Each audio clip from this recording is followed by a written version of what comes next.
नमस्कार दोस्तों, कैसे हैं आप लोग। मैं उम्मीद करता हूं आप लोग सब अच्छे होंगे। आप देख रहे हैं अपना YouTube channel MS computer point 9456। मैं आपका दोस्त स्वागत करता हूं आपके अपने प्लेटफॉर्म पर। दोस्तों, समय हो चुका है करंट अफेयर अपडेट का और मैं आपके साथ उपस्थित हूं करंट अफेयर अपडेट के साथ। दोस्तों, करंट अफेयर एक ऐसी यूनिक पहल है जिससे हमारा current affair plus static GK भी हमारा कवर हो जाता है और इसीलिए हम आपके साथ हूबहू होते हैं, जिससे कि आपको परीक्षाओं की तैयारी और भी बेहतर ढंग से हो सके और हमारा उसमें क्या योगदान रहे, इसके लिए हमसे जुड़े रहिए। हम कोशिश करेंगे पूरी कि आपको करंट अफेयर अपडेट को हूबहू कराने की। तो आज जो करंट अफेयर होने वाला है उसमें स्टैटिक का भी रोल बहुत ज़्यादा है करंट अफेयर के साथ साथ। तो आप बने रहिए कि ऐसा क्या है करंट अफेयर और क्या है स्टैटिक, उसको जानने के लिए। दोस्तों, तो पहला क्वेश्चन ये है हमारा करंट अफेयर अपडेट में। देखिए क्या है, और हिमाचल प्रदेश की कांगड़ा चाय, ये तो आपको बहुत पहले से पता चला होगा कि हिमाचल प्रदेश की कांगड़ा चाय है। ठीक है, हिमाचल प्रदेश की कांगड़ा चाय का, हिमाचल प्रदेश यानी HP प्रदेश जो है कि कांगड़ा चाय का यूरोपीय GI टैग यानी क्या मिला है, यूरोपीय GI टैग मिला है। ठीक है भाई, कैसा GI टैग मिला है, यूरोपीय GI टैग मिला है। इस बात को थोड़ा सा याद रख लेना। ठीक है, अगर हम बात करते हैं कैपिटल की, तो कैपिटल क्या है, अगर हम बात करते हैं कैपिटल की तो कैपिटल क्या है हिमाचल प्रदेश की, शिमला। यानी ग्रीष्मकाल की जो कैपिटल है वो शिमला है और शीतकाल की जो कैपिटल है वो है धर्मशाला। ठीक है, ये दो कैपिटल यहाँ पर होती हैं। ये दो ही राज्य ऐसे हैं जहाँ, तीन राज्य, एक तो जम्मू, ठीक है, जम्मू कश्मीर, जिसकी ग्रीष्म और शीत राजधानी होती है। हिमाचल प्रदेश की ग्रीष्म और शीत होती है और उत्तराखंड की ग्रीष्म और शीत होती है, क्योंकि जहाँ जहाँ पर ज़्यादा ठंड का मौसम होता है वहाँ पर ग्रीष्म और शीत की जो है राजधानी अलग अलग तरीके से की गई है। ठीक है, जिसमें एक कार्यकारी राजधानी के रूप में भूमिका निभाते हैं। ठीक है, तो यहाँ पर जो शीतकाल में जो है वो धर्मशाला में पहुँच जाती है, जबकि शिमला इसकी जो है ग्रीष्मकाल की राजधानी, यानी कि मूल राजधानी क्या है इसकी, शिमला। ठीक है, जबकि कार्यकारी राजधानी जो है वो क्या है आपकी, धर्मशाला। तो ये तो चल रही है अभी शिमला हिमाचल प्रदेश के बारे में बात। अगर हम बात करते हैं नेक्स्ट में कि CM कौन है, तो सुखविंदर सिंह, क्योंकि कई बार ऐसा भी क्वेश्चन हो जाता है कि हम CM वगैरह याद नहीं रख पाते और एग्जाम में CM से क्वेश्चन पूछ लिया जाता है। ठीक है, अगर हम बात करते हैं राज्यपाल की, तो राज्यपाल है शिव प्रसाद शुक्ला। तो देखिए मैं इसकी ट्रिक बता देता हूँ राज प्रताप शुक्ला की, कि किस तरीके से याद करना। तो देखिए शिव है हिमाचल प्रदेश, हिमाचल मतलब हिमालय, और हिमालय पर किसका वास होता है, शिव का। हिमालय पर किसका वास होता है, शिव का। अब इस तरीके से एलिमिनेट कर सकते हो। ठीक है भाई, और इसी तरीके से एलिमिनेट करने के लिए, इसी तरीके से राज्यपालों को एलिमिनेट करने के लिए, राज्यपालों को याद करने के लिए हमने एक वीडियो बना रखी है, जिसमें आप सर्च कर सकते हो कि राज्यपालों को ट्रिक से याद करने में। पहले जाइए हमारी वीडियोस पर, चैनल पर जाइए, वीडियो देखिए, और अगर है तो ऐसा मैं डिस्क्रिप्शन में लिंक डाल दूंगा किसका, राज्यपाल के ट्रिक वाला। तो क्या है आपका शिव प्रताप शुक्ल, यहाँ के हैं। अब बात करते हैं, जब हिमाचल प्रदेश की बात हो रही है, ठीक है, कांगड़ा चाय की बात हो रही है, ठीक है, आदिवासी में यूरोपीय GI टैग की बात हो रही है, तो मैं बता देता हूँ 2004 में सबसे पहले GI टैग मिला था, वो मिला था दार्जिलिंग की चाय को। किसे मिला था, दार्जिलिंग की चाय को मिला था सबसे पहले GI टैग। ठीक है भाई, आदिवासी में GI टैग की जो अवधि होती है वो 10 वर्षों की अवधि होती है। GI टैग की जो अवधि होती है कितने वर्षों की होती है, 10 वर्षों की अवधि होती है, ये भी आपको याद रखना है। लेटेस्ट करंट अफेयर की तरफ अगर आ जाते हैं, तो लेटेस्ट करंट अफेयर में है, पहला पूर्ण रूप से कोविड-19 टीकाकरण करने वाला राज्य बना है कौन, हिमाचल प्रदेश। यानी कि पहला राज्य कौन बना था, हिमाचल प्रदेश बना था, पहला राज्य पूर्ण रूप से कोविड-19 टीकाकरण करने वाला। यहाँ से ये भी क्वेश्चन याद रख लेना। अगर हम दूसरी बात करें तो ड्रोन नीति को मंजूरी देने वाला पहला राज्य जो बना वो भी कौन सा बना, हिमाचल प्रदेश ड्रोन नीति को मंजूरी देने वाला पहला राज्य बन चुका है। ठीक है, अगर हम बात करते हैं पहला जैव विविधता पार्क मंडी, पहली जैव विविधता पार्क मंडी को भी मंजूरी देने वाला या बनाने वाला कौन है, ये भी हिमाचल प्रदेश है। एक योजना याद रखना, नारी को नमन योजना, नारी को नमन योजना, ये भी किसने शुरू करी है, हिमाचल प्रदेश ने। ठीक है, single use plastic buy back योजना, ठीक है, यानी कि single use plastic buy back योजना, ये भी किसने शुरू करी है, हिमाचल प्रदेश ने। ठीक है, अगर एक और क्वेश्चन की बात करें तो नवी महिला राष्ट्रीय आइस हॉकी चैंपियनशिप 2022, ये भी किसने शुरू की है, ये कीर्ति शौर्य जीती किसने, हिमाचल प्रदेश ने। तो ये हो गया कुछ हिमाचल प्रदेश से रिलेटेड करंट अफेयर जो लेटेस्ट में है। कुछ हमने पुरानी बात करी, चाय से लेकर हमने बात करी। अब हम बात करते हैं आपका अगर एक क्वेश्चन की बात करें तो 1813 का एक एक्ट आया था ब्रिटिश काल में, जिसमें चाय का एक अधिकार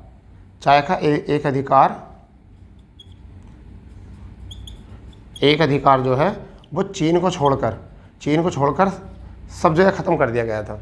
यानी कि यूरोपीय लोग जो आ रहे थे, यूरोपीय लोग जो आए थे यूरोप से, अब वो चाय का व्यापार कर सकते थे, परंतु चीन के साथ नहीं कर सकते थे। चीन के साथ करने की जो परमिशन थी वो किसको थी? ईस्ट इंडिया कंपनी को होती थी। तो ये भी एक्ट याद रखना 1813 का, ठीक है जी। तो ये तो हो गई हमारी यहाँ से बात, ठीक है। सबसे ज़्यादा अगर हम चाय की बात करते हैं, सबसे ज़्यादा चाय की बात करते हैं, असम में सबसे ज़्यादा चाय होती है। कहाँ पर होती है? असम में सबसे ज़्यादा चाय होती है। इतनी बात हमारी यहाँ से कर लेंगे करेक्ट। तो ये था हमारा पहला करंट अफेयर का अपडेट, और उसी के साथ साथ जो भी स्टैटिक बना है उसकी हमने बात यहाँ पर की है। आपको घबराने की कोई बात नहीं है, बिल्कुल आप घबराइए नहीं, और आप आराम से जो है ना करंट अफेयर को सुबह सुबह की डोज है अच्छे तरीके से लीजिए, ठीक है। हम लोग भी सबसे पहले करंट अफेयर को ही बढ़ते देते हैं, करंट अफेयर के साथ स्टैटिक, क्योंकि ये दोनों चीज़ें ऐसी हैं जो कि बहुत ज़्यादा जो है नाकाम कर देती हैं मनुष्य को। क्या कर देती हैं? बहुत ज़्यादा नाकाम कर देती हैं मनुष्य को। तो इसके लिए मैं आपको दो तीन लाइन जो है आपको प्रस्तुत करूँगा। वक्त से लड़कर जो नसीब बदल दे, वक्त से लड़कर जो नसीब बदल दे, इंसान वही जो अपनी तकदीर बदल दे। दोबारा सुनेंगे। वक्त से लड़कर जो नसीब बदल दे, इंसान वही जो अपनी तकदीर बदल दे। कल क्या होगा कभी ना सोचे, कल क्या होगा कभी ना सोचे, क्या पता कल वक्त खुद अपनी तकदीर बदल दे। तो इस तरीके से इसी जोश और जुनून के साथ जो है आप लगे रहेंगे, ठीक है, हमारे साथ। और यही बिल्कुल सही बात है, बिल्कुल ठीक है। आ रही बात समझ में? तो आप इसी जोश और जुनून के साथ जो है लगे रहिए हमारे साथ कि किस तरीके से हमें काम करना है और किस तरीके से हमको यहाँ पर मेहनत करनी है और कैसा अपने कल को जो है बदलना है, ठीक है। अब देखिए हम दूसरे क्वेश्चन के साथ जो वो होते हैं, वो क्वेश्चन क्या है, ठीक है। दूसरा क्वेश्चन जो हमारा है करंट अफेयर का, वो क्या है? देखिए दूसरे क्वेश्चन में बहुत इंपॉर्टेंट बात है। यहाँ कुछ बातें ऐसी हैं जो आपको नोट करनी पड़ेंगी बहुत अच्छे तरीके से। एक आपने नाम सुना होगा आईसीसी क्रिकेट विश्व कप 2023 की बात कर लेंगे, 2023 में। अब वहाँ पर क्या होता है, आईसीसी क्रिकेट विश्व कप में सीधे क्वालिफाई करने वाली टीमें होती हैं जो कि वनडे जो ओडीआई खेलते हैं, यानी वनडे मैच खेलते हैं, तो उनमें जिसकी रेटिंग अच्छी होती है तो 7 स्थान तक, यानी सुरक्षित स्थान जो होते हैं 7 होते हैं, 8वें स्थान के लिए जंग होती है कि कौन 8वें स्थान पर रहेगा, ठीक है। तो रेटिंग के हिसाब से अगर हम बात करें तो यहाँ पर 8वें स्थान पर सीधे क्वालिफाई करने के लिए, किसके लिए? सीधे क्वालिफाई करने में कौन नाकाम रहा है? श्रीलंका जो है वो नाकाम हो गई है। नाकाम क्यों हो गई है मैं आपको बता देता हूँ। न्यूजीलैंड ने जो है श्रीलंका को तीसरा वनडे जो है हरा दिया है, इस वजह से श्रीलंका अब क्वालिफाई नहीं कर सकती सीधे तौर से, ठीक है। अगर हम बात करें सुरक्षित स्थानों की कि क्या क्या सुरक्षित स्थान है, तो देखिए 7 सुरक्षित स्थान है, जिसमें पहले नंबर पर आपको याद रखना है यानी कि कौन कौन से देश है? भारत। दूसरे में अगर आप याद रखना चाहो तो पाकिस्तान। तीसरे में अगर याद रखना चाहो तो बांग्लादेश, यानी याद रखना है तो बांग्लादेश, ये इनका रेटिंग पॉइंट नहीं है। चौथे नंबर पर अगर हम बात करना चाहते हैं तो आपका अफगानिस्तान, ये इनका रेटिंग पॉइंट नहीं है। 5वें पर हम बात करते हैं तो ऑस्ट्रेलिया, ठीक है। 6ठे पर अगर हम बात करें तो इंग्लैंड। 7वें नंबर पर अगर हम बात करें तो यहाँ पर न्यूजीलैंड।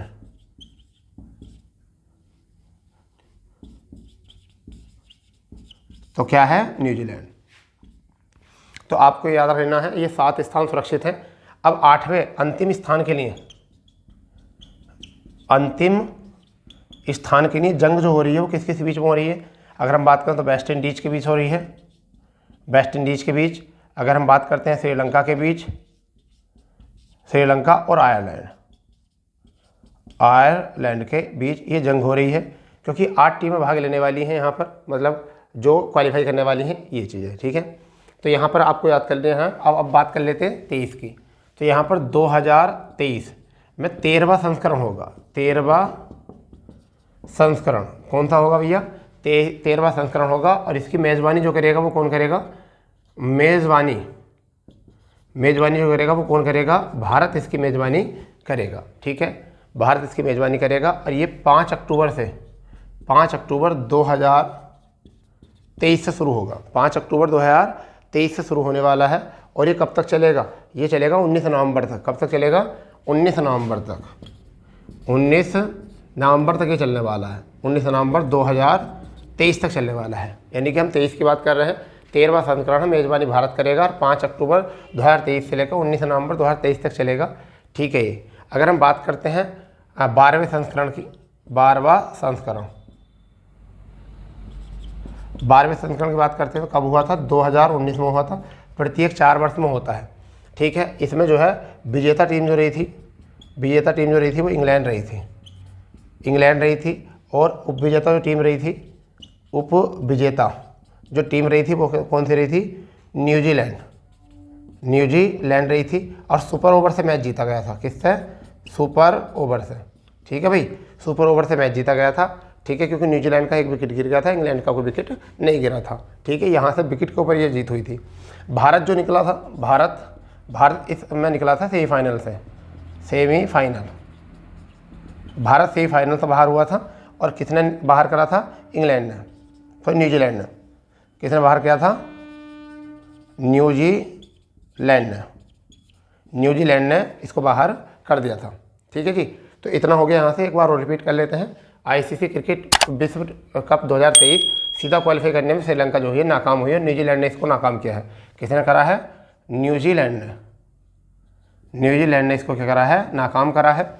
और स्थान सुरक्षित है 7 स्थान यहाँ पर सुरक्षित हैं। और इन 7 स्थानों में जो है भारत, पाक, Bangladesh, Afghanistan, Australia, England, New Zealand जगह बना चुके हैं अपनी।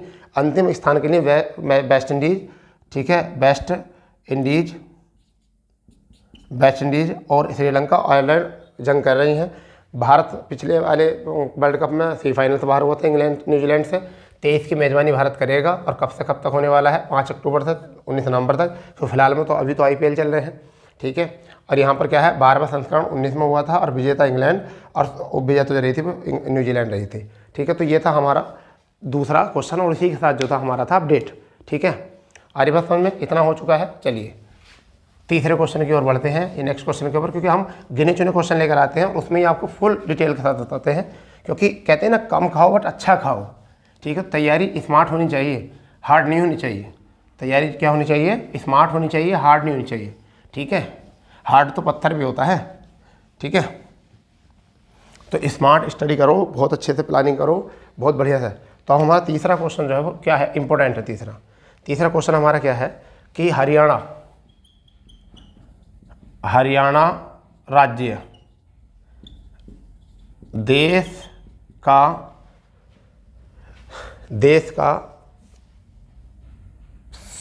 100% विद्युतीकरण रेलवे नेटवर्क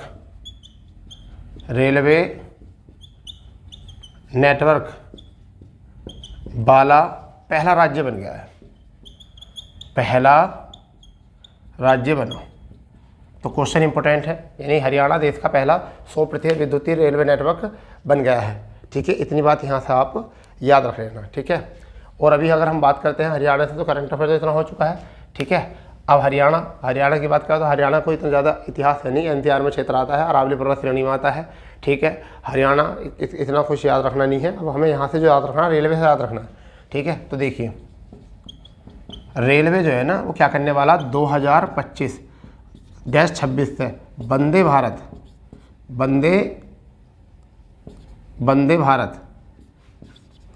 भारत ट्रेनों का निर्यात करेगा। क्या करेगा? उनको निर्यात करेगा। निर्यात नहीं, ये स्वदेशी है। क्या करेगा? वंदे भारत का आयात यहाँ से करने वाला है।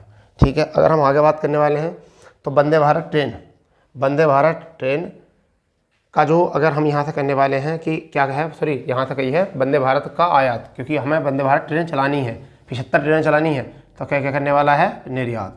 ठीक है भाई, तो वंदे भारत हमको करनी है 2025-26 में वंदे भारत का निर्यात करेंगे हम यहाँ पर। ठीक है, अगर हम बात करते हैं नेक्स्ट की, तो देखिए दक्षिण रेलवे, अगर हमें दूसरा क्वेश्चन उठाकर देखें तो दक्षिण रेलवे जो लेटेस्ट की बात कर रहे हैं अभी, यहाँ बताएं दक्षिण रेलवे जो है भारतीय रेलवे का पहला मंडल बना है, जिसने भारत गौरव योजना कौन थी? भारत गौरव योजना, गौरव योजना के तहत पंजीकृत सेवा प्रदत्त की, पंजीकृत सेवा प्रदत्त की। ठीक है, तो आपको याद रखना है भारत गौरव योजना। ठीक है, भारत गौरव योजना जो चली थी वो जून 2022 में चली थी, जून 2022 में चली थी। ठीक है, वंदे भारत कहाँ से कहाँ तक चली थी इसकी पहली सेवा? कोयम्बटूर से लेकर साई शिरडी तक, कोयम्बटूर से लेकर साई शिरडी तक, साई शिरडी तक, ये साई शिरडी तक चली थी वंदे भारत, मतलब फिर भारत गौरव योजना। ठीक है, इतनी बात यहाँ से थोड़ी सी कर लेना। ठीक है, एक क्वेश्चन अगर देखो अभी फिलहाल में इसको रिवाइज कर लीजिए। हरियाणा राज्य देश का 100% विद्युतीकरण करने वाला पहला रेलवे जो नेटवर्क बन चुका है। ठीक है, रेलवे 2025 या 26 में वंदे भारत का निर्यात करेगा। दक्षिण रेलवे भारतीय रेलवे का पहला मंडल बन गया है जहां पर भारत गौरव योजना के तहत पंजीकृत सेवा प्रदान की है।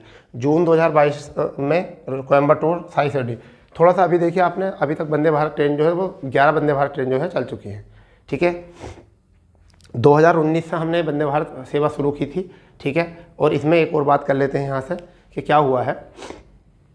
अभी भारतीय रेलवे ने जो है 1275 छोटे राज्यों को आधुनिकीकरण करने के लिए उनको चिन्हित भी किया है। ठीक है, और हमारा लक्ष्य क्या था कि हमारा लक्ष्य था 1000 छोटे राज्यों को, छोटे रेलवे स्टेशनों को क्या करने के लिए, चिन्हित करने के लिए, आधुनिकीकरण करने के लिए। इतनी बात हो चुकी है। अभी हाल ही में भोपाल में जो है, भोपाल में रानी कमलावती स्टेशन से भोपाल और दिल्ली के बीच में 11वीं जो वंदे भारत ट्रेन का उद्घाटन किया है प्रधानमंत्री मोदी जी ने किया है। ठीक है, यानी कि शनिवार में, यानी कि कल। ठीक है, अगर हम बात करें नेक्स्ट में, अगर थोड़ी सी और बात करके चलें तो एक बात और वहाँ पे याद हो जाएगी हमारी कि ये मध्य प्रदेश की पहली वंदे भारत ट्रेन है, यानी कि मध्य प्रदेश की पहली वंदे भारत ट्रेन है। इतनी बात आ चुकी है। एक और इम्पोर्टेंट है, नशीले पदार्थों की तस्करी रोकने के लिए, नशीले पदार्थों की तस्करी रोकने के लिए यहाँ पर एक क्वेश्चन रख लेना। नशीले पदार्थों की तस्करी रोकने के लिए ऑपरेशन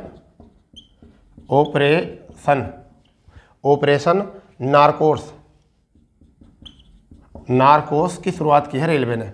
नशीले पदार्थों की तस्करी रोकने के लिए ऑपरेशन नारकोस की शुरुआत की है रेलवे ने। अगर हम बात करें महिलाओं की सुरक्षा बढ़ाने के लिए, ऑपरेशन महिला सुरक्षा की भी शुरुआत की है यहाँ से। ठीक है, तो इतनी बात आपको यहाँ से करंट अफेयर में अपडेट हो जाएगी आराम से, बिल्कुल।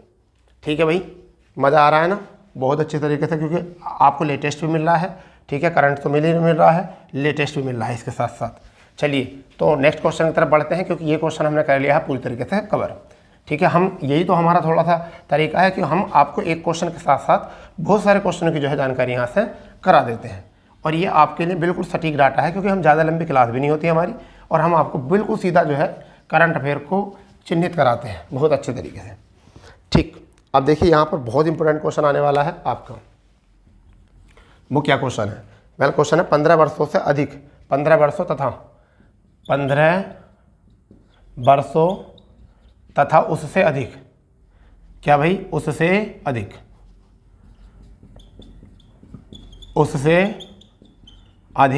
आयु वर्ग के कितने 5 करोड़ अशिक्षित को कवर करने के लिए एक योजना चलाई है, जिसे हम कहते हैं न्यू इंडिया साक्षरता कार्यक्रम। कौन सा योजना चलाई है? न्यू इंडिया साक्षरता क्रम, न्यू इंडिया साक्षरता क्रम या कार्यक्रम कर लो, चलो कार्यक्रम ये शुरू किया गया है। क्या किया गया है? न्यू इंडिया साक्षरता कार्यक्रम। ठीक है भाई, अगर हम यहाँ बात करते हैं हम लेटेस्ट की या संबंधित यानी कि अपडेट की, अपडेट अगर हम यहाँ से देखते हैं कि क्या इसके साथ और अपडेट हो सकता है। ठीक है, तो 15 वर्षों तक उससे अधिक आयु वर्ग के 5 करोड़ अशिक्षितों को कवर करने के लिए न्यू इंडिया साक्षरता कार्यक्रम शुरू किया गया है। ठीक है, इतनी तो बात है कि साक्षरता की। अब आप बताइए, जब ये साक्षरता का जिक्र आएगा तो आपको भारत की साक्षरता पता होनी चाहिए। होनी चाहिए नहीं होनी चाहिए पता, भारत की साक्षरता पता होनी चाहिए। फिर भारत में पुरुष साक्षरता पता होनी चाहिए, ठीक है। ये तो पता चलेगा कि अशिक्षित कितने हैं यहाँ 5 करोड़ को कवर करने के लिए, यानी 15 वर्ष तथा उससे अधिक आयु के, कम वाले नहीं, 15 वर्ष या उससे अधिक के, ठीक है। अगर हम यहाँ बात करें भारत की साक्षरता, तो भारत की जो साक्षरता है वहाँ पर टोटल ओवरऑल की अगर बात करें तो 74.04% है, ठीक है, 74.04%। अगर यहाँ मेल कैंडिडेट की बात करें तो मेल कैंडिडेट की जो साक्षरता है वो कितनी है आपकी 82.12% है। अगर फीमेल की बात करें यहाँ पर तो फीमेल जो है आपका 65.46% यहाँ पर है, ठीक है। तो ये होगी भारत की साक्षरता, ठीक है। क्लियर इतनी बात, बताइए क्लियर इतनी बात। अगर यहाँ बात करते हैं नेक्स्ट पॉइंट में, फिर सबसे ज़्यादा साक्षरता अगर है तो किसकी है, केरल राज्य की है। किसकी, केरल राज्य। कितनी है यहाँ पर 93.91%, ठीक है। अगर सबसे कम की बात करें, सबसे कम की बात करते हैं तो क्या है, बिहार राज्य है सबसे कम साक्षरता वाला, ठीक है भाई। अगर हम बात करते हैं कि सबसे बड़ा जिला, सबसे ज़्यादा साक्षरता वाला जिला, जिले की बात कर रहे हैं अब हम, तो एक मेघालय का जिला है, मेघालय राज्य का एक जिला है,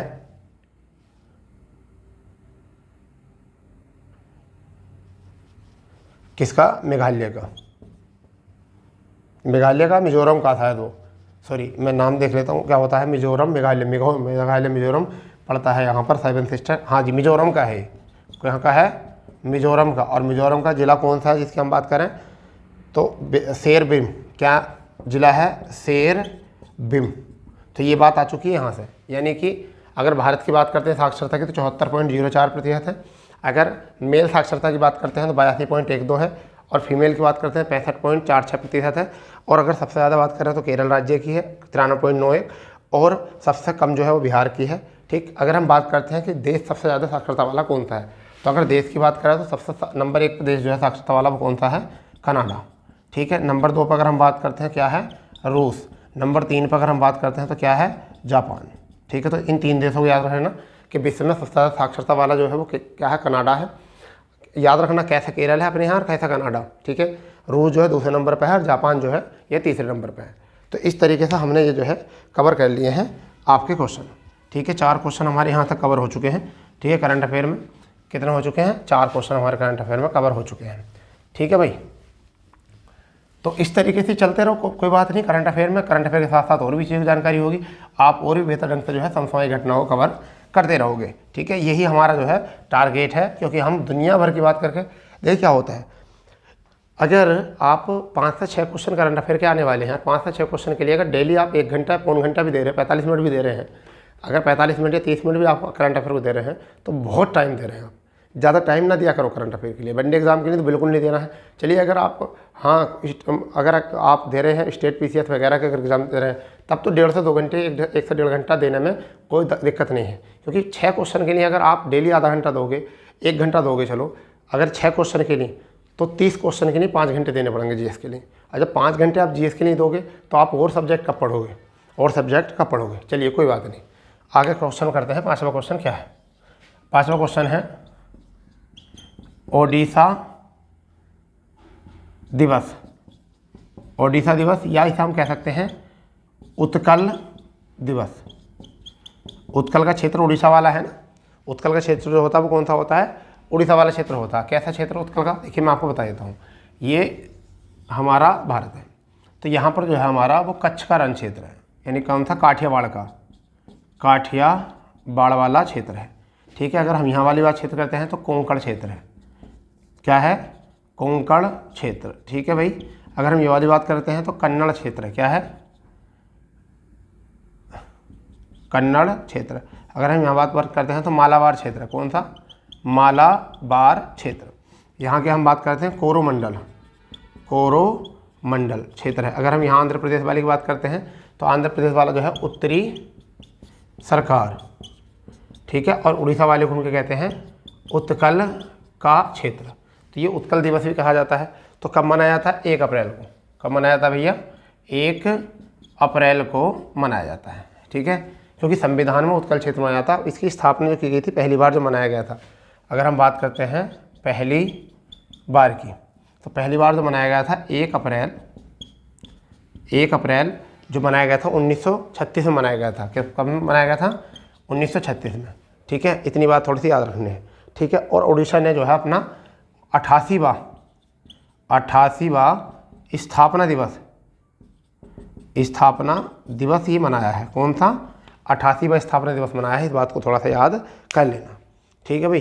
अगर हम बात कर लेते हैं यहाँ पर, तो उड़ीसा की राजधानी की अगर हम बात कर लेते हैं, उड़ीसा की राजधानी तो क्या है? भुवनेश्वर उड़ीसा की राजधानी है, ठीक है। अगर हम बात करते हैं यहाँ पर, तो यहाँ पर अगर हम बात करते हैं तो यहाँ पर कोणार्क का सूर्य मंदिर, कोणार्क का सूर्य मंदिर है यहाँ पर, एक इतनी बात याद रख लेना, ठीक है। और अगर हम बात करें तो यहाँ आज के दिन RBI का स्थापना दिवस मनाया जाता है, यानी 1 तारीख को क्या मनाया जाता है? सॉरी, इसी दिन को क्या मनाया जाता है? RBI की स्थापना दिवस भी मनाया जाता है। RBI का स्थापना दिवस ही मनाया जाता है। इतनी बात यहाँ से हम कवर करेंगे, ठीक है। और अगर हम बात करें तो ओडिशा, पहले क्या नाम था? उड़ीसा था, पहले क्या नाम था? उड़ीसा, ठीक है। और क्या भाषा थी? उड़िया भाषा थी, ठीक है। ये मूल संविधान की बात कर रहा हूँ मैं, मूल संविधान की बात कर रहा हूँ। पहले क्या था? उड़ीसा, और क्या था? उड़िया भाषा, ये भाषा थी, ठीक है, ये भाषा थी और ये नाम था। तो इसका नाम जो हुआ वो क्या हो गया है? ओडिशा। और ओडिश जो हो चुकी है वो हो चुकी भाषा। ये कब प्रस्ताव रखा गया था? तो प्रस्ताव रखा गया था 2008 में इसे बदलने का। तो ये डेट भी आ सकती है आपके एग्ज़ाम के लिए, ये डेट आपके एग्ज़ाम के लिए आ सकती है। इसको भी थोड़ा सा कवर करके चल लेना, ठीक है भाई, इसको भी कवर करके चल लेना, बहुत ज़रूरी है काम इतना।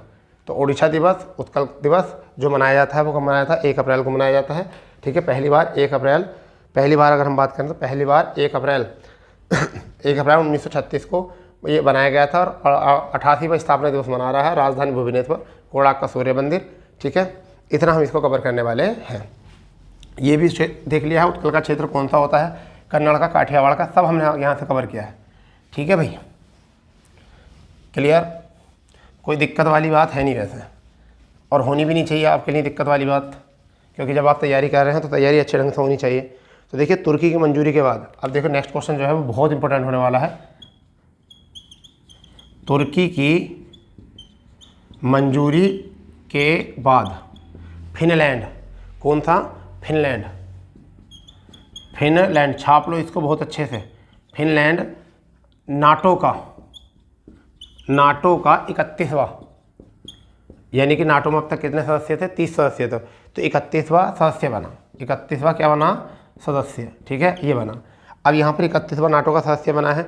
स्वीडिश ने भी अर्जी दी थी, स्वीडन ने भी, किसने दी थी? स्वीडन की अर्जी क्या कर दी गई है? ये अस्वीकार कर दी गई है। क्या कर दी गई है? अस्वीकार, ठीक है भाई। तो स्वीडन की जो अर्जी है वो क्या कर दी गई है? अस्वीकार कर दी गई। अब स्वीडन जो है नाटो का सदस्य नहीं बनेगा, ठीक है। अगर हम बात करते हैं नाटो की स्थापना की, अगर हम नाटो की स्थापना की बात करते हैं तो नाटो की पहले फुल फॉर्म देख लो क्या होता है। नाटो की अगर हम बात कर लेते हैं तो क्या होता है? नॉर्थ अटलांटिक, ठीक है, नॉर्थ अटलांटिक आपका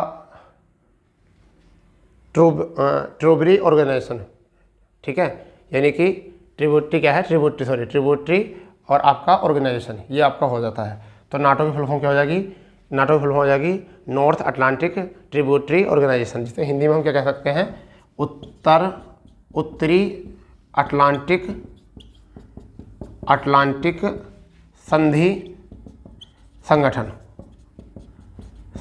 संगठन, ठीक है। इतना हमने यहाँ से कवर कर लिया है, ठीक है। अगर हम यहाँ पर बात कर लेते हैं थोड़ी सी, एक और सदस्य हमारे आ चुके हैं। कितने सदस्य हैं? 31, यानी कि अब तक कितने हो गए हैं? 31 हो गए हैं। किसे बनाया गया? 31वां फिनलैंड को हमने यहाँ से बनाया है, ठीक है।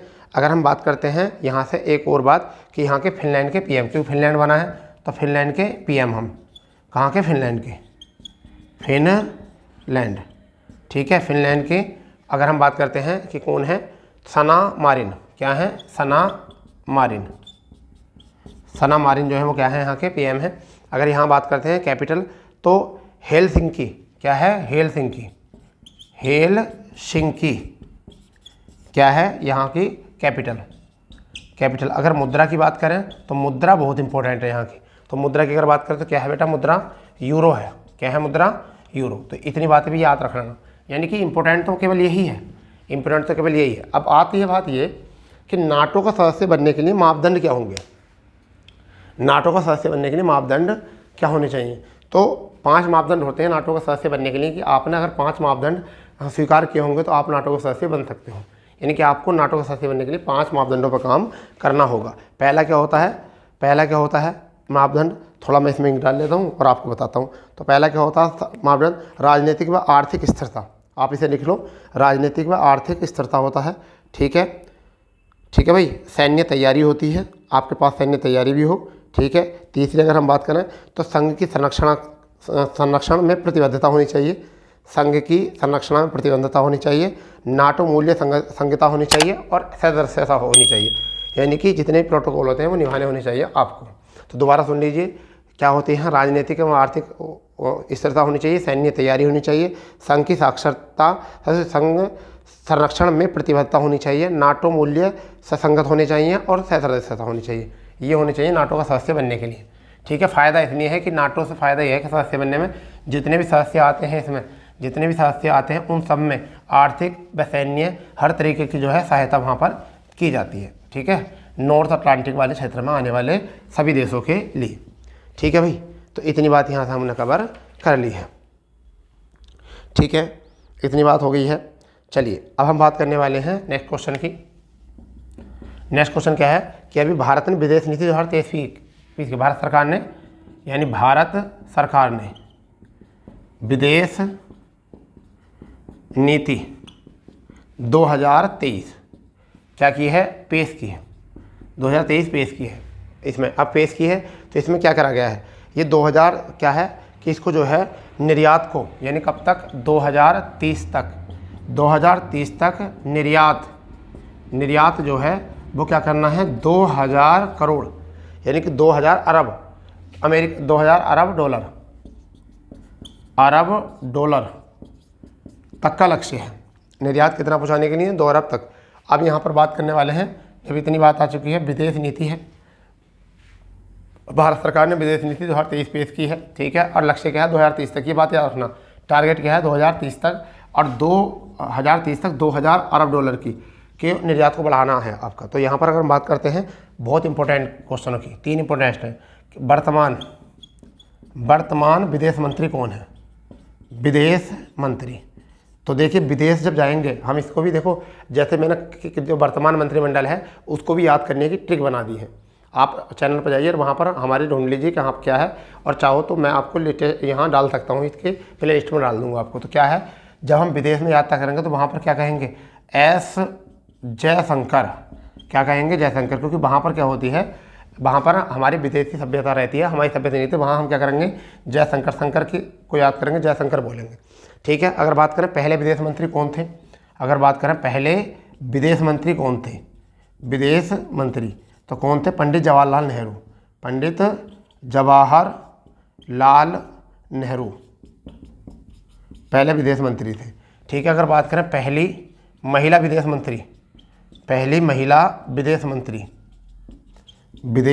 मंत्री तो वो है सुषमा स्वराज थी। कौन सी थी, सुषमा स्वराज। ठीक है भाई। तो इसको भी कवर करना, यानी कि वर्तमान विदेश मंत्री एस जयशंकर। ठीक है। पहले विदेश मंत्री पंडित जवाहरलाल नेहरू, और पहली महिला विदेश मंत्री कौन है, सुषमा स्वराज। ये हमारा हो जाएगा यहाँ से कवर। ठीक है भाई। बताओ क्लियर, समझ में आ रहा है ना इतना। ठीक है। अभी हमने बताया कि विदेश मंत्रियों की जो अभी होने वाली है बैठक, समझ गए नहीं, अभी विदेश मंत्रियों की जो बैठक होने वाली है तो वो कहाँ पर होगी, गोवा में होगी। ठीक है। कहाँ पर होगी, गोवा में होगी विदेश मंत्रियों की बैठक। ठीक है। क्लियर, बहुत बढ़िया। चलिए यहाँ से आप समझ सकते हो। चलिए नेक्स्ट क्वेश्चन जो है हमारा क्या है, नेक्स्ट क्वेश्चन है देश में विदेशी मुद्रा भंडार, यानी क्या, देश में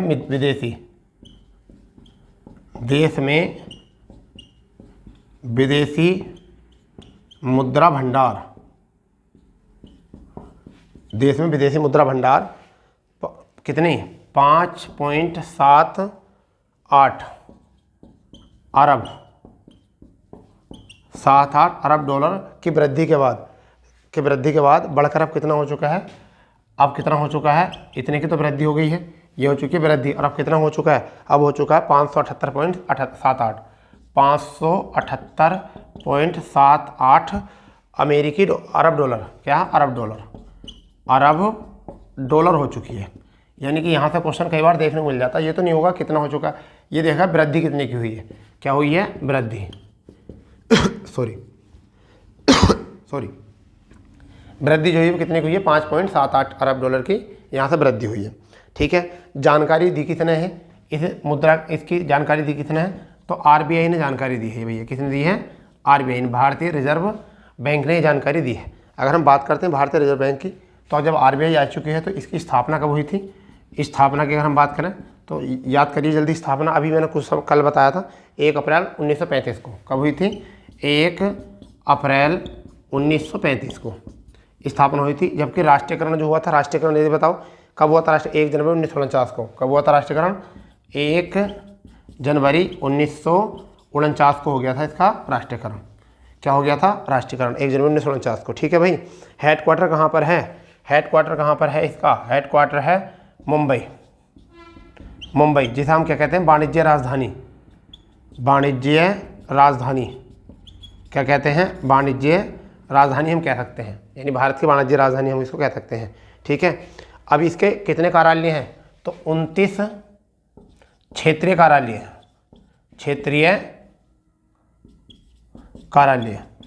तो 29 क्षेत्रीय कार्यालय हैं। ठीक है, और इसके जो गवर्नर हैं वो कौन है, इसके जो गवर्नर हैं वो शक्तिकांत दास है, कौन है, शक्तिकांत दास, जो इसके क्या हैं गवर्नर हैं। इतनी बात याद रख लेंगे। अगर हम बात करते हैं जब स्थापना हुई है 1935 में, तो जब स्थापना हुई थी कोलकाता में हुई थी, कहाँ पर हुई थी, कोलकाता में। ठीक है, ये स्थापना हुई थी कोलकाता में। तो अब ये मुंबई कब आई, तो अगर हम बात करें मुंबई की तो 1937 में मुंबई आई थी। ये इन्हें काम कहाँ करना शुरू कर दिया था, मुंबई में, कि स्थापना हुई थी कोलकाता में और काम कब करा था 37 में मुंबई में किया था। तो देश में विदेशी मुद्रा भंडार 5.78 अरब डॉलर की वृद्धि होने के बाद अब कितना हो चुका है, 578.78 अरब डॉलर हो चुका है। आरबीआई की स्थापना दिवस है 1 अप्रैल 1935 को कोलकाता में हुई थी, 1 जनवरी 1950 को राष्ट्र को समर्पित हो गई थी। ठीक है, मुंबई में इसका हेडक्वार्टर 1937 में मुंबई में आ चुकी थी। क्षेत्रीय कार्यालय जो है हम बात करें कितने हैं, 29 क्षेत्रीय कार्यालय हैं, और कौन से हैं, 25वें जो है आपके गवर्नर जनरल हैं, 25वें गवर्नर हैं, और वो कौन है, शक्तिकांत दास। इतना लेटेस्ट आप यहाँ से याद रख सकते हो। कोई दिक्कत, कोई परेशानी बताइए। इतना डिटेल अगर आपको पता चल जाए तो एग्जाम में कुछ छूटेगा, बिल्कुल नहीं छूटेगा। ठीक है, ऐसे तो करंट अफेयर को दुनिया पढ़ा रही है, रोज़ ही देख लो आप, एक चीज़ एक जब देखोगे तो बहुत करंट अफेयर पढ़ाया जा रहा है, परंतु वो क्या हो सकता है जो सीधे एग्जाम में मिलेगा, वो क्या हो सकता है सीधे एग्जाम में मिलने वाला है, उसको देखिए क्या हो सकता है वो सीधे एग्जाम में जो मिलने वाला है। ठीक है, तो थोड़ा सा आपको मैं बता देता हूँ एक बात नहीं, क्या पहले लोग मरते थे, आत्मा भटकती थी। इसी पे बता रहा हूँ मैं कि बहुत सारे लोग पढ़ाते हैं, उसके बाद में बच्चे जो हैं जो पढ़ने वाले हैं उनकी हालत क्या है उनके लिए क्या है। तो पहले लोग मरते थे, आत्मा भटकती थी, पहले लोग मरते थे, आत्मा भटकती थी, अब आत्मा मर चुकी है और लोग भटक रहे हैं।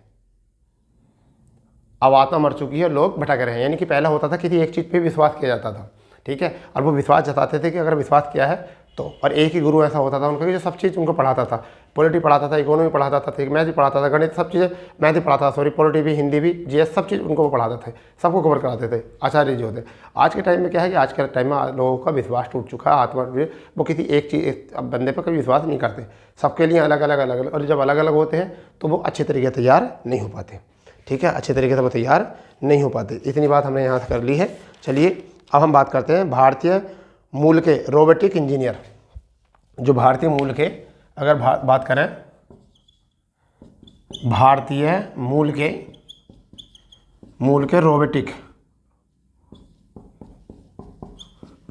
रोबोटिक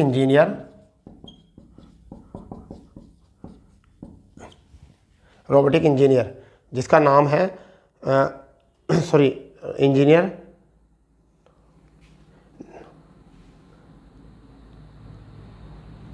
हाँ जी, भारतीय मूल के जो इंजीनियर हैं वो आपके क्या हो चुके हैं, रोबोटिक इंजीनियर नासा के, किसके, नासा के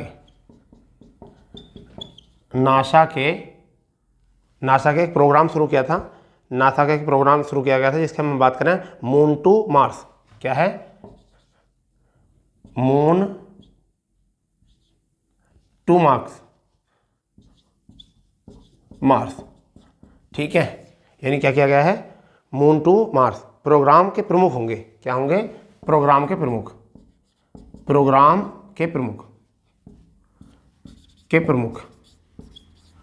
ये बनेंगे, ठीक है। अरे बात समझ, क्या बनेंगे, प्रोग्राम के प्रमुख बनेंगे। क्लियर इतनी बात। अब ये क्या है, ये मून टू मार्स क्या है ये, तो आप इसका नाम आप कमेंट बॉक्स में बताएंगे, क्या बनाएंगे, इसका नाम जो है आप कमेंट बॉक्स में बताएंगे। ये मैंने आपको काम दे दिया होमवर्क, यानी कि भारतीय मूल के रोबोटिक इंजीनियर वह कौन है जो नासा के मून टू मार्स प्रोग्राम के प्रमुख बनेंगे। ये आपको करंट अफेयर उसमें कमेंट्स में बताना है कि क्या है इसका। तो इसके आगे बताता हूँ, मंगल ग्रह पर ये क्या है मिशन, ये है मंगल ग्रह पर मानवों को, किनको, मानवों को भेजने के लिए है। अभी हाल ही में जो है नासा ने कितने भेजे हैं, 4 व्यक्ति भेजने का वो करा है प्रोग्राम। क्या वो है कि 4 व्यक्ति भेजेंगे। अगर हम बात करते हैं नासा का हेडक्वार्टर जो है वो कहाँ पर है, वाशिंगटन डीसी में। कहाँ पर, वाशिंगटन डीसी। कहाँ पर, वाशिंगटन डीसी में क्या है, इसका हेडक्वार्टर है। अगर स्थापना की बात करें तो 1958 यानी 29 जुलाई 1958 को जो है इसकी स्थापना की गई थी, ठीक है। अगर प्रशासक की बात करें तो बिल नेल्सन, क्या है, बिल नेल्सन जो हैं वो इसके क्या हैं, प्रशासक हैं। तो इतनी बात यहाँ से कर लेना, ठीक है। आपको इतनी बात यहाँ से हो जानी चाहिए, याद हो जानी चाहिए, यहाँ से बिल्कुल याद हो जानी चाहिए आपको। क्लियर ना। तो ये अभी तक हमारे करंट अफेयर चल रहे हैं। अब एक करंट अफेयर देख लेते हैं। थोड़ा सा कई बार ऐसे क्वेश्चन ही पूछ लिया जाता है जो अक्सर क्वेश्चन परीक्षाओं में देखने को मिलते हैं, उनकी बात कर रहे हैं, ठीक है। चलिए क्या क्वेश्चन हो सकता है उसको देखते हैं। भारत ने स्टार्टअप कोई काम शुरू करने के लिए, भारत ने स्टार्टअप के लिए अंतरिक्ष डिजाइन प्रयोगशाला का उद्घाटन किया। अंतरिक्ष डिजाइन प्रयोगशाला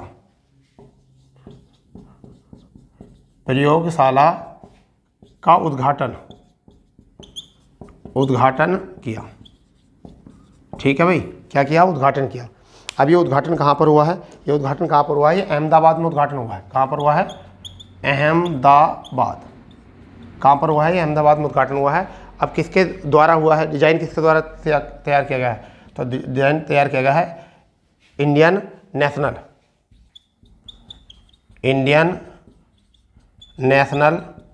ठीक है, इंडियन नेशनल स्पेस, इसे लिखते रहना भैया, स्पेस प्रमोशन एंड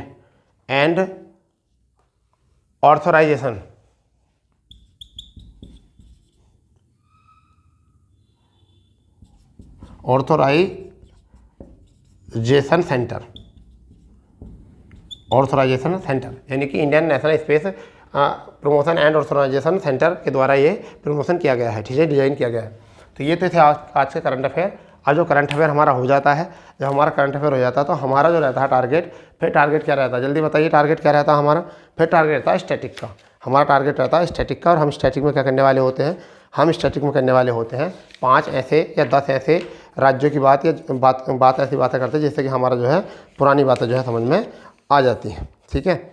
आरी बात समझ। तो आज जो हम बात करने वाले हैं, आज करने वाले हैं कुछ पुरस्कारों की बात करने वाले हैं। आप उन पुरस्कारों को देखेंगे कि कौन सा पुरस्कार किससे संबंधित है, ठीक है, उनको ऐसे लिखेंगे। मैं आपको बताता हूँ कौन से पुरस्कार, एक तरफ लिखेंगे पुरस्कार, एक तरफ लिखेंगे संबंध, ठीक है, एक तरफ लिखेंगे पुरस्कार और एक तरफ लिखेंगे संबंध, ठीक है। इनका संबंध किससे है, तो मैं आपको पहले लिख देता हूँ। सबसे पहला ग्रैमी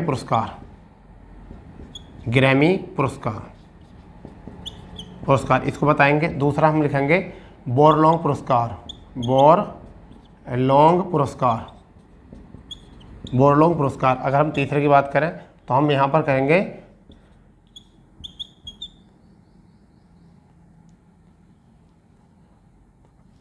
बोरलॉन्ग हो गया धन्वंतरी, धन्वंतरी पुरस्कार, धन्वंतरी पुरस्कार। ठीक है, इन्हें जल्दी बताओ आप। फिर एक आपका होता है कलिंग, एक आपका होता है कलिंग पुरस्कार, कलिंग पुरस्कार। ठीक है, एक आपका होता है भटनागर पुरस्कार, भटनागर पुरस्कार, भटनागर पुरस्कार आपका यहाँ से हो जाएगा। ठीक है, भटनागर पुरस्कार हो जाएगा, कलिंग हो जाएगा, आपका इतना हो जाएगा यहाँ से। ठीक है, क्लियर इतनी बात। ठीक है, ध्यानचंद्र पुरस्कार, ध्यानचंद्र पुरस्कार, ध्यानचंद्र पुरस्कार। तो पहले इन पुरस्कारों को हम बताएंगे, ग्रैमी पुरस्कार, बोरलॉन्ग पुरस्कार, धन्वंतरी पुरस्कार, कलिंग पुरस्कार, भटनागर पुरस्कार, ध्यानचंद्र। तो ध्यानचंद्र का संबंध किससे है? ध्यानचंद्र का संबंध किससे है? खेल से, खेल से संबंधित है। किससे? ध्यानचंद्र का संबंध जो है वो किससे है? खेल से। क्या है? ध्यानचंद्र का खेल से, यानी कि खेलों में जीवन भर उपलब्धि के लिए, यानी किसके लिए? जीवन भर उपलब्धि के लिए। और कितने रुपए मिलते हैं? 5 लाख रुपए मिलते हैं इस पुरस्कार में। भटनागर का अगर संबंध करें तो विज्ञान क्षेत्र से। किससे है? विज्ञान से। कलिंग का भी जो है किससे संबंध है? विज्ञान से। ठीक है, धन्वंतरी का किससे है? चिकित्सा से, चिकित्सा संबंधित है।